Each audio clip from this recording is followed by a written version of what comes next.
मैं योगेश चंद्र शर्मा, सह आचार्य भूगोल, माणिक्यलाल वर्मा राजकीय महाविद्यालय। आज BA ऑनर्स पार्ट 3 का paper 9 evolution of geographical thought and methodology lecture 1। आज मैं भौगोलिक चिंतन के विकास और विधितंत्र से संबंधित जो 9th पेपर है उसको प्रारंभ करने जा रहा हूँ और ये मेरा पहला लेक्चर है।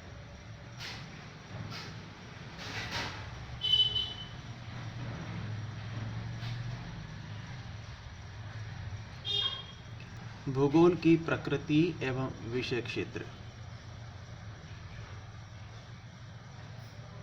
छात्रों, भूगोल आज जिस स्वरूप में हम इसे जानते हैं वह ऐसा कैसे बना और इसके विकास की क्या यात्रा रही, इस विषय पर मेरा ये व्याख्यान है और इसमें हम भूगोल के विकासीय इतिहास को जानने का प्रयास करेंगे। प्रारंभ में भूगोल की प्रकृति एवं विषय क्षेत्र पर एक संक्षिप्त विवरण में प्रस्तुत करना चाहता हूँ कि वास्तव में भूगोल क्या है और विभिन्न विद्वानों ने भूगोल से क्या अर्थ लगाया है। तो सर्वप्रथम पृथ्वी मानव निवास के रूप में है, ऐसा सभी विद्वान मानते हैं। पृथ्वी का जो धरातल है उस पर मनुष्य निवास करता है और ये मानव का घर है, ऐसा मानकर हम भूगोल में अध्ययन प्रारंभ करते हैं। दूसरा बिंदु इसमें पृथ्वी तल के विस्तार को समझना। भूगोल की जितनी भी शास्त्रीय परिभाषाएं हैं उनमें अर्थ सरफेस एक शब्दावली है जिसका प्रयोग अनिवार्य रूप से किया जाता है। पृथ्वी तल से अभिप्राय पृथ्वी का वह धरातल जिस पर मनुष्य निवास करता है और इस धरातल पर होने वाले परिवर्तनों के साथ मानव का क्या संबंध है, उसको भूगोल में विस्तार से जानने का प्रयास किया जाता है। तो सबसे पहले ये जानने का प्रयास किया गया कि आखिर पृथ्वी तल का विस्तार क्या है, किस प्रकार से ये पृथ्वी फैली हुई है, कौन से महाद्वीप हैं, कौन से सागर हैं, कौन से महासागर हैं, कहाँ पर्वत है, कहाँ पठार है, कहाँ मैदान है, कहाँ दलदल है, कहाँ मरुस्थल है, कहाँ मैदान है, कहाँ द्वीप है, कहाँ वनस्पति का विस्तार है। ये सब पृथ्वी तल के विस्तार से संबंधित बातें हैं जो प्राचीन काल से मनुष्य इसको समझने का प्रयास करता रहा है कि आखिर पृथ्वी तल का विस्तार कैसा है। और वर्तमान में हम पृथ्वी तल से जो अर्थ लेते हैं वो ये कि पृथ्वी का जो ऊपरी आवरण है जिस पर स्थल मंडल, जल मंडल और वायुमंडल तीनों हैं, इसके साथ साथ ही स्थल मंडल और जल मंडल पर जैव मंडल भी विद्यमान है। इस प्रकार से इन चारों मंडलों के संवेद रूप को हम पृथ्वी तल मान सकते हैं। पृथ्वी का वह भाग जो ऊपरी आवरण है, लेकिन उसका कुछ भाग जो उसके नीचे भी स्थित है, यानी पृथ्वी तल से नीचे का भाग हम भूगर्भ विज्ञान को समर्पित करते हैं और पृथ्वी का जो ऊपरी भाग है और उस पर जो वायुमंडल फैला हुआ है उस वायुमंडल के प्रभाव और स्थल मंडल, जल मंडल और जैव मंडल, इन चारों को मिलाकर पृथ्वी तल के विस्तार को समझना चाहिए। इसके बाद संसाधनों के वितरण व उपयोग की विशेषताओं को जानना।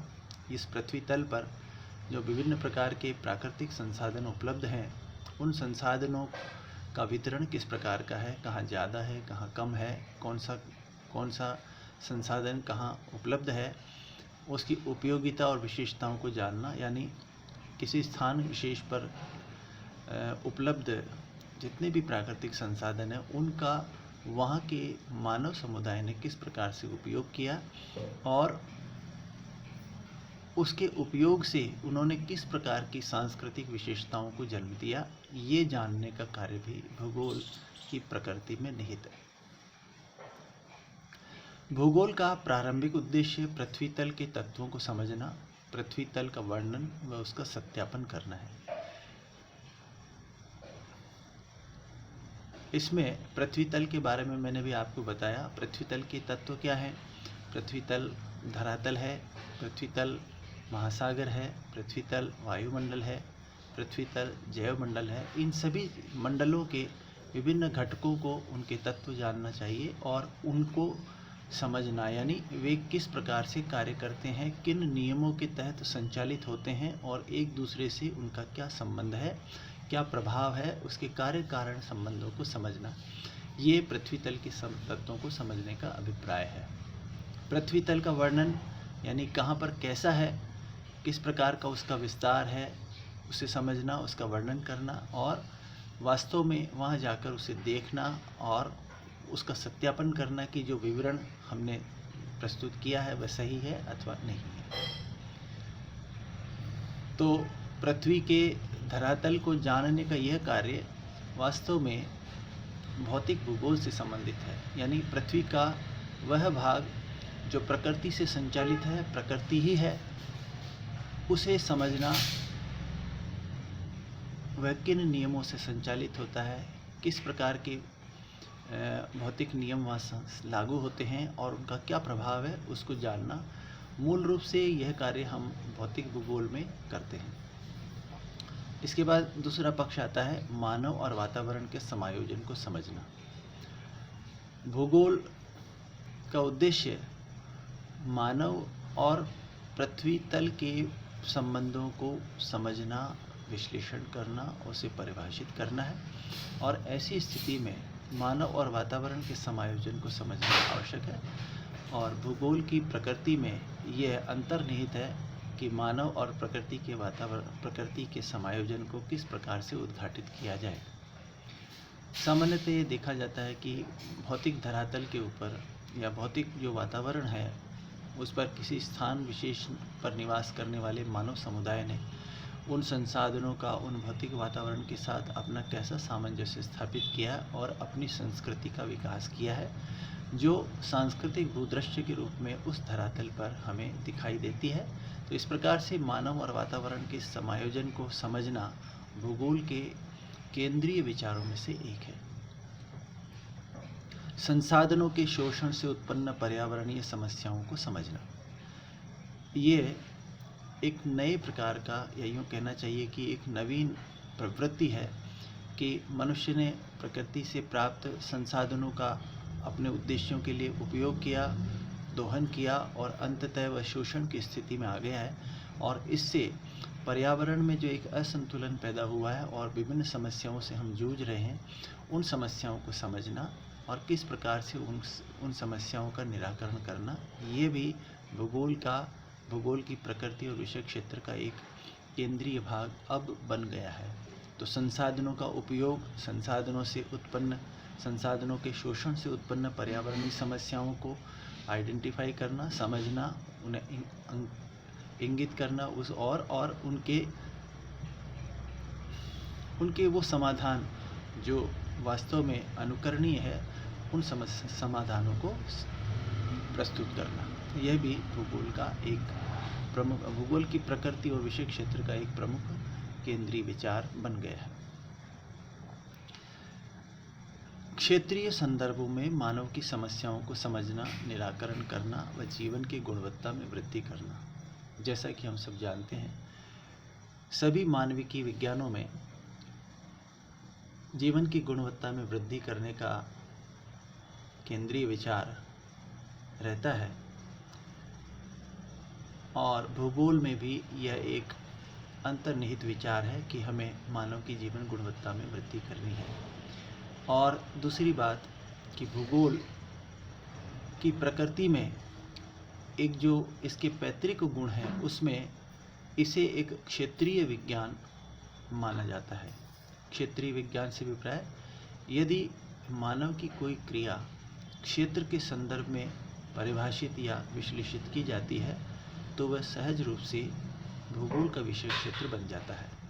तो क्षेत्रीय संदर्भों में मानव की समस्याओं को समझना अर्थात किसी क्षेत्र विशेष में रहने वाले निवासियों और उस क्षेत्र का आपस में क्या संबंध है और उन समस्याओं का समाधान उन्हीं दोनों के सामंजस्य से निकाला जा सकता है, ऐसा भूगोल मानता है। और इस तरह से भूगोल क्षेत्रीय विवरण और क्षेत्रीय विश्लेषण का विज्ञान है, जिसमें मानव और वातावरण के क्षेत्रीय संबंधों को समझा जाता है, उनका विश्लेषण किया जाता है और वहाँ उत्पन्न समस्याओं के निराकरण का प्रयास भी किया जाता है, जो अंततः वहाँ के मानव समुदाय के जीवन की गुणवत्ता में वृद्धि करता है।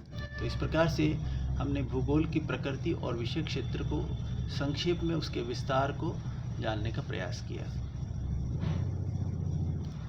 अब हम भूगोल के विकास के उस ऐतिहासिक पक्ष पर आते हैं, जहाँ भूगोल धीरे धीरे अपना वास्तविक आकार ग्रहण करता है। तो इसमें हम ये मान के चलते हैं कि एक प्राचीन काल है, जिसे ईसा पूर्व से 7वीं शताब्दी तक 700 ईस्वी तक मानते हैं। और इस प्राचीन काल में भूगोल का क्या स्वरूप रहा, आइए हम इस पर बात करते हैं। भारत में जो वैदिक काल है वह ईसा पूर्व 5000 वर्ष से माना जाता है। तो 5000 वर्षों से लेकर ईसा पूर्व 5000 वर्षों से लेकर अब तक का जितना भी समय गुजरा है, इन सभी में हम भूगोल के प्राकृतिक स्वरूप और उसके विकास के यात्रा को संक्षेप में देखने का प्रयास करेंगे। भारतीय विचारकों में वराहमिहिर, आर्यभट्ट और भास्कराचार्य हैं, जिन्होंने पृथ्वी के आकार, उसके विस्तार, खगोल, अन्य तारों, ग्रहों के बारे में जानकारी प्रस्तुत की और विस्तार से उन्हें समझाने का प्रयास किया। इसके बाद प्रमुख यूनानी विचारक हैं, जो हमारे भूगोल की प्राचीन पृष्ठभूमि को बनाते हैं।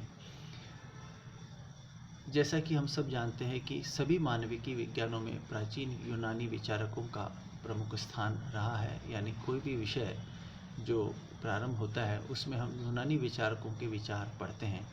तो उस समय जितने भी विचारक थे वे इतिहास और राजनीतिक पृष्ठभूमि से आते थे और उनमें दार्शनिक पक्ष भी शामिल होता था। इसमें हेरोडोटस, हिप्पोक्रेट्स, एनेक्सिमेंडर, थेल्स, हिकेटियस और अरस्तु इनके प्रमुख नाम हैं, जिनका सामान्यतया सभी मानविकी विज्ञानों में विषय वस्तु के प्रारंभिक आधार को देने का श्रेय जाता है। वातावरण का मानव पर प्रभाव का अध्ययन, पृथ्वी के तथ्यों की जानकारी एकत्रित की। इन सभी ने मानव और वातावरण के मध्य जो अंतर संबंध है उससे संबंधित जो तथ्य उन्हें उपलब्ध थे स्थान स्थान पर, और उस समय तक जो ज्ञात विश्व था उसमें निवास करने वाले लोग अपने पर्यावरण के साथ किस प्रकार से सामंजस्य बनाते थे, इन तथ्यों की जानकारी को एकत्रित करते थे और उन्हें भूगोल में शामिल किया गया। हेरोडोटस ने भूगोल को ऐतिहासिक अध्ययन का आधार बताया। हेरोडोटस का मानना था कि जो इतिहास है, यदि हम उसका अध्ययन करते हैं तो हमें पता लगता है कि घटनाएं भौगोलिक वातावरण से किस प्रकार से प्रभावित होती है और भौगोलिक वातावरण किस प्रकार से उन घटनाओं को अंजाम देता है। तो हेरोडोटस ने भूगोल के ऐतिहासिक पक्ष को ऐतिहासिक अध्ययन का आधार बताया। यानी यदि हमें इतिहास का अध्ययन करता है तो हमें जिस क्षेत्र के इतिहास का अध्ययन करना है उसका भूगोल जानना आवश्यक है, ऐसा उसने कहा। और इसे अंग्रेजी के अंदर उन्होंने इस प्रकार से प्रस्तुत किया है, history must be treated geographically and all geography must be treated historically. इसके बाद एरेटोस्थनीज एक यूनानी विद्वान हुए हैं, जिन्होंने ज्योग्राफी शब्द का सर्वप्रथम प्रयोग किया। इन्होंने पृथ्वी का निवास क्षेत्र भूगोल का अध्ययन क्षेत्र है ऐसा माना। पृथ्वी को मानव के निवास क्षेत्र के रूप में माना और यही पृथ्वी तल भूगोल का अध्ययन क्षेत्र है, ऐसा एरेटोस्थनीज ने माना और इन्होंने ज्योग्राफी शब्द का प्रयोग सर्वप्रथम किया। इस प्रकार से भूगोलवेत्ता आज एरेटोस्थनीज के द्वारा दिए गए इस शब्द का व्यापक रूप से प्रयोग करते हैं और लगभग सभी भूगोल की परिभाषाओं में पृथ्वी को मानव के निवास क्षेत्र के रूप में ही परिभाषित किया गया है। और इन्होंने विश्व का लगभग शुद्ध मानचित्र बनाया। ये एक मानचित्र बनाने का कार्य एक इतना महत्वपूर्ण कार्य था क्योंकि उस समय तक यह ज्ञात नहीं था कि पृथ्वी कैसी है, पृथ्वी का आकार कैसा है, इस पर महाद्वीपों महासागरों का विस्तार कैसा है। तो सभी विद्वान इस बात के लिए प्रयासरत रहते थे कि किस प्रकार से उसे मानचित्र पर प्रदर्शित किया जाए और वह शुद्धता भी उसमें रखी जाए। तो एराटोस्थेनीज ने विश्व का लगभग शुद्ध मानचित्र बनाने का प्रयास भी किया, जो उस समय का एक महत्वपूर्ण कार्य माना जा सकता है। यूनानी विचारकों के बाद हम रोमन विचारकों पर आते हैं। रोमन विचारक वास्तव में यात्रा एवं भौगोलिक तथ्यों का संकलन करने से संबंधित है। यूँ कहना चाहिए कि सभी जो संकलन करता थे वो वास्तव में महान यात्री थे। उनकी यात्राओं, वे जिन जिन क्षेत्रों की यात्रा करते थे और वहाँ के विवरण प्राप्त करते थे, उन्हें संकलित करते थे। उसमें से भी भौगोलिक पक्षों को देखने का प्रयास किया गया है। रोमन जो राजा थे, उन्होंने अपने राज्य के विस्तार के उद्देश्य से नाविक और सेना के अधिकारियों को आधिकारिक रूप से यात्रा करने के लिए भेजा और उनके द्वारा संकलित भौगोलिक विवरणों का संकलन जो है आज वास्तव में भूगोल की महत्वपूर्ण पृष्ठभूमि तैयार करता है। तो जितने भी नाविक थे वे ऐसे अज्ञात क्षेत्रों के अभियानों पर भी गए हैं जिनके बारे में उन्हें पता नहीं था। वहाँ जाने पर ही उन्हें पता लगा कि एक नया क्षेत्र है, वहाँ के निवासियों से मिले और उससे संबंधित जो विवरण था वो उन्होंने प्राप्त किया और आज भूगोल का वह एक प्रमुख आधार है। स्ट्रैबो एक विद्वान हुए हैं जिनकी पुस्तक ज्योग्राफी पृथ्वी का प्राकृतिक स्वरूप, आकार, ज्ञात व अज्ञात क्षेत्रों का वर्णन, जिसमें पृथ्वी को सबसे पहले पृथ्वी का प्राकृतिक स्वरूप का वर्णन किया गया और उसका आकार कैसा है उसके बारे में ज्ञात और अज्ञात क्षेत्रों का वर्णन भी उसके अंदर किया गया है। इसके बाद टॉलमी का नाम आता है। ज्ञात विश्व का मानचित्र बनाया। टॉलमी ही प्रथम विद्वान है जिन्होंने अक्षांश देशांतरों के साथ ज्ञात विश्व का मानचित्र बनाया और उस समय का यह बहुत ही महत्वपूर्ण कार्य माना जा सकता है, जिसने भूगोल के मानचित्रांकन को आधार प्रदान किया। इसके आधार पर समुद्री यात्राओं का आयोजन किया गया। मानचित्र का सबसे बड़ा उद्देश्य स्थानों की स्थिति को ज्ञात करना और उन स्थानों पर समुद्र के द्वारा कैसे पहुंचा जा सकता है उसकी यात्राओं का आयोजन करना। तो ऐसी स्थिति में टॉलमी का जो यह कार्य था वह भूगोलवेत्ताओं के लिए बहुत ही महत्वपूर्ण रहा। इस प्रकार प्राचीन काल में भूगोल का मुख्य उद्देश्य पृथ्वी तल के ज्ञात क्षेत्रों का विवरण प्रस्तुत करना था। सामान्यतया भूगोल एक अलग विषय के रूप में अपना अस्तित्व नहीं बना सका था, लेकिन इन महान यात्रियों और विचारकों के प्रयासों से जो ज्ञात विश्व था उसके जो भौगोलिक विवरण थे, उन भौगोलिक विवरणों को भूगोल की विषय वस्तु में शामिल किया, उसे माना गया।